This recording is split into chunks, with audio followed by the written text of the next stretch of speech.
Alright mga ka-idol, so welcome dito mga ka-idol sa minor award mga ka-idol sa Search for Mutka Nanay.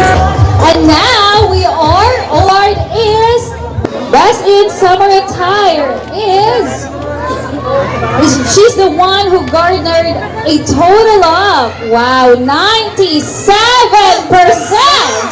That's very high, 97%! And she is contestant number 2!